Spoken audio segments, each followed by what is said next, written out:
Hello, everybody. This is Tim Heaney from RotoWire. Welcome to the latest RotoWire Fantasy Baseball wire-to-wire chat. Every Wednesday around 6 o'clock, going to be going live from here on out to kind of take your fantasy baseball questions, talk a little bit about the news, hopefully more so your questions. Show's going to be about you guys out there. So all the fantasy baseball players, if you have questions, fire them away at us. I'll be doing my spiel until then, but I do want to make this show about you guys moving forward, and for those of you who are joining us, thank you very much for that. So you got a lot to talk about today. Just had a little May 1st edition of the Fantasy Baseball podcast yesterday with Derek Van Riper. We talked about the all-start team. It was, we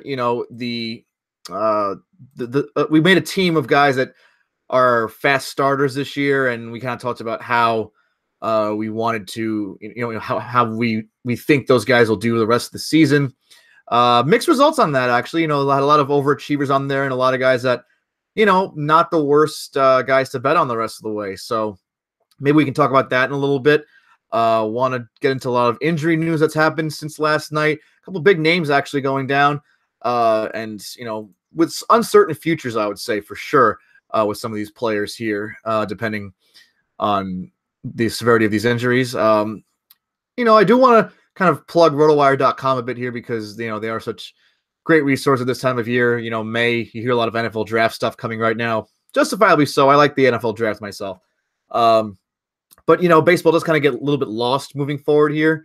And we kind of want to have to keep the fantasy baseball, fans happy, and deservedly so. Because, if you're still competing at this point in the year, and even if you're not, you're trying to just kind of turn your season around, get back in the money, do whatever, you do want to keep paying attention as the dog days of summer and the spring, I guess, start to kind of roll over into each other in June, July, August, when you might not be as ready to pay attention to some things as you normally are. But I do want to stress, that early season stuff doesn't tell the whole story for the whole season, but it should alert you of stuff to come for performance for some of these guys here.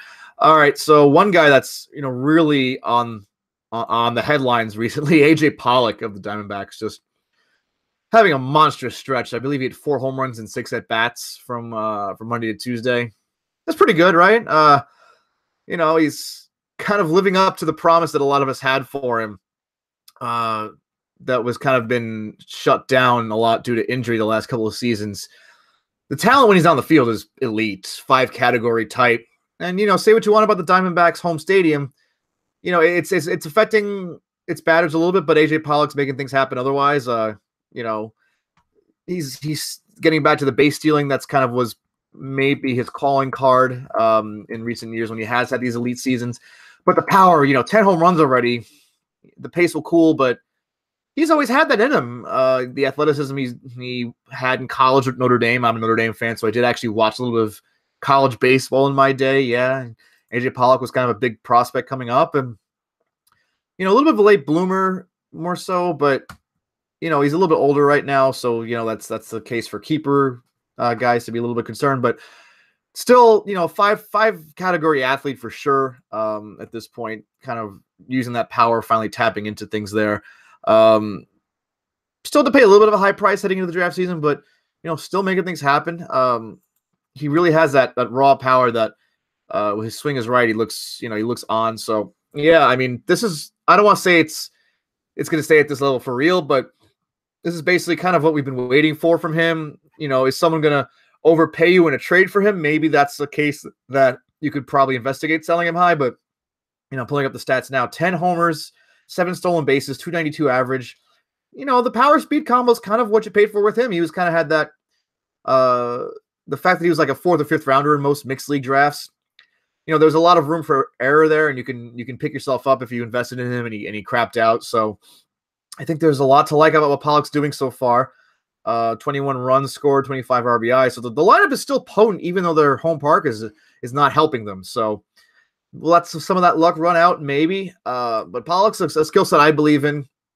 He's, it's basically just, now that he's healthy, it's all coming together here. He actually had 6 of his homers at Chase Field so far. I was looking into that split as I'm coming with you. And it's a 320 batting average at home compared to 268. Now, small sample size given for both of these, 50 at home, 56 on the road. But this is, we've seen flashes of this in the past, and I think there's a lot of reality to what we're viewing here. So, I wouldn't be so quick to sell Pollock unless someone's really overpaying for him. Because I think that, if you bank on a 20 steal season, that's going to be a heck of a productive line there. To really kind of cash in on here. And strikeouts are up, so I think that's probably how he's selling out for the power there. So that's something to be wary of as well. Fly ball rate's up, so that's going to also be a detriment to batting average, and the hard contact's up to 42%. That's an indicator that he's doing something well. So while the batting average might be something you can maybe not make him a 290 hitter, but maybe like a 270 hitter at season ends, which might mean he might be a 250 hitter the rest of the way, because you have to consider how that drops off. To get to the season ending point, it's going to be rougher than the season ending point to get to that point to balance out. So batting average might be my concern here, but the fact that the power is getting realer or more solidified, it comes in the fact that his infield fly ball rates all the way down from 12.4% to 5.7. That translates into a lot more productive fly balls. So that's a good thing. You want that for someone who's showing these signs. So as I said, I'll sum it up that there's a lot of reality to what Pollock's doing. If you have to sell for the rate of production going down, I see that. And if someone's giving you someone who you think might be on the way up, maybe for sure, then you can do that. But it's going to be hard to find that in deeper leagues. People have to, give up a lot to trade for him. In a shallow league, I can actually see it. A shallow non-keeper league might make sense to do that, because kind of play the streaks a little bit and those things. Because in shallower leagues, sometimes it's hard to kind of move on from players that are this hot right now at the plate. Kind of trading off your diminishing guy for someone's guy who might be on the come up could be a strategy. I'm not itching to trade AJ Pollock. I think there's, this is a good peak of what we're seeing, and I don't think it's going to be that much of a drop off from here. So, maybe I'm a bit biased because I followed him and wanted this to happen for him so much, but still think there's a lot to like in this setup here. We'll move from that great news that I've been happy to enjoy in a couple leagues, and I'm sure a lot of you also have out there, to a little bit less fortunate stint of runs of injuries here. So start with the big one that happened actually last night. Johnny Cueto, big injury for the Giants, and baseball's ERA leader at the time of his injury. That's kind of a big deal there. He's on the disabled list with shoulder soreness, I believe it says. Yes, shoulder soreness. Any shoulder issue with a pitcher, you're not going to like to hear there. So, Johnny Cueto had a big rebound going early on in the year. He looked kind of off last year a little bit, and there were a couple of bouts he had with things last year with, vertigo and off-field stuff. Like I think his dad's visa was up or something like that. He had to go take care of that. His spring training got a little late started, and the vertigo thing that's kind of messed up a guy with his, twirling type of delivery that can get messy. But now he has elbow was his worry there, the soreness. He's diagnosed with elbow inflammation. He's going to visit Dr. James Andrews, and that just came in a little while ago on RotoWire.com. That doesn't sound good to me when you're going to visit James Andrews. I know you don't want to assume that means bad news, but the fact that they have to have such a high, esteemed opinion of an elbow injury, and it looks worrisome as the note says here. Cueto owners should kind of prepare for a big absence here. He had a hell of a run so far. Before that, 32 innings, 0.84 ERA in 5 starts, 26 strikeouts, 6 walks. The command you usually want to see from elite Johnny Cueto. This throws a wrench in what could have been a great rebound season. But you could tell that the strikeout rate was down in his last start. He only had 3 strikeouts in 6 innings compared to some of the other ones he had, 11 and 7 and previously before that, over 13 innings. So it's looking pessimistic right now in my eyes here. And the Giants are already without Madison Bumgarner there, so that's kind of a big deal. You're gonna want to have to find. You might want to start trading some of your hot offensive starters for pitching help if you have Cueto, and he's been a big part of your approach here. So I'm not liking what I'm seeing out of this, and wouldn't be surprised if something comes down this week that he ends up getting a surgery or has to miss a few months of time. So going to be a tough road here for his owners, and you're going to have to prepare for that. Another starting pitcher. I'll stick with the starting pitcher here. Jordan Montgomery of the Yankees actually left after 1 inning last night. He might be missing as many as 2 months with an elbow injury of his own here. Left elbow tightness. Shut down from throwing activities for 2 to 3 weeks. Initial timetable of 6 to 8 weeks before he actually would be active if all goes right. 10-day disabled list placement for him. It's a left elbow flexor strain, to be specific. That's the updated diagnosis there. The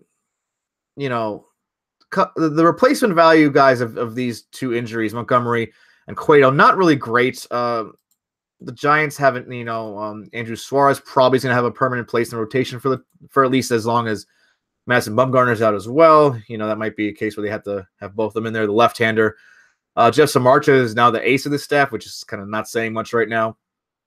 Derek Holland probably has a solidified place there now. Not great either. I mean, you saw kind of today he got hit around a little bit here. These guys are just going to be streamers in most mixed leagues. You wouldn't really want to put much stock into a Holland or Suarez. Ty Block, even, overachieving a bit. That's not something I want to trust so much. I mean, Giants might be a good, that might be even more so a good to match up your hitters against their pitchers moving forward. So, Bumgarner probably is actually going to be due back in a few weeks. So maybe there's the silver lining for that whole thing, but not a good setup for there. The Yankees replacement looks like it's going to be Domingo Germán, who actually stepped in for Montgomery last night. Looks pretty good. I don't expect him to go too deep into games because he was kind of in that reliever bridge type of role where he might throw 2 or 3. He used to be a starter, so maybe they'll build him back up a bit. But it would be interesting to see if they call up Justice Sheffield. He's been tearing it up at AAA Scranton recently. Pint-sized left-hander, but packs a good fastball because the angle that comes out is really good. His delivery is just pretty clean most of the time. So if I'm in an AL only, I wouldn't overinvest in any of those guys. Maybe I would take the chance that Sheffield is the one to be called up. But Germán, he might give you, I don't know if he'll go deep enough for a win most of the time, but might be good ratios ahead, like a Yanni Chirinos type effect where he might not last too deep into games at the outset, but might give you some good innings to be like a ratio clearer and get those extra strikeouts in there. So I would most likely in mixed leagues rather go to a different team or different starting pitcher to replace some of these guys. Matt Boyd, who had a nice start against Tampa on Tuesday, is one I've been kind of pushing lately because I think is the arrival of pitching coach Chris Bosio, I think, has been helping him a little bit. So the Tigers, are a little bit weirdly surprising team. Jordan Zimmerman's actually been pretty good lately. So that's someone else I'd probably consider as well. Might be too risque to say Andrew Cashman would be a good replacement. Jose Urania might have the occasional spot starting ability here. So it depends on how deep your league is here and how much you have to dig for that starting pitcher replacement. Hopefully not too deep, but you might want to try to look for anybody who's trying to trade some of these guys here and see what the deal is there. And then also we saw the Angels, Keenan Middleton, who had emerged as the closer, also placed on the disabled list. I believe that was a shoulder thing. I've been getting bad with these injuries today. So, Middleton kind of was the one that kind of emerged from the heap of Blake Parker, Cam Bedrosian, a bunch of other guys. It is an elbow injury. Began bothering him last week in Houston, got worse Friday. I believe the official diagnosis of it was right elbow inflammation. So, that's something you're going to have to watch out for. Without Middleton, Bedrosian looked like the guy, but he blew a save last night. I don't think Parker's really in the mix right now for that. I think they really need to get ironed out for some things here. The guy that I think I'm looking at actually might be Justin Anderson. There's a case where he's had a pretty good start to the year so far. So he has 7 strikeouts and 5 innings so far, 3 walks. Relievers are going to have the walks sometimes, but he hasn't. The fact he hasn't allowed a run yet this year is a pretty good sign there.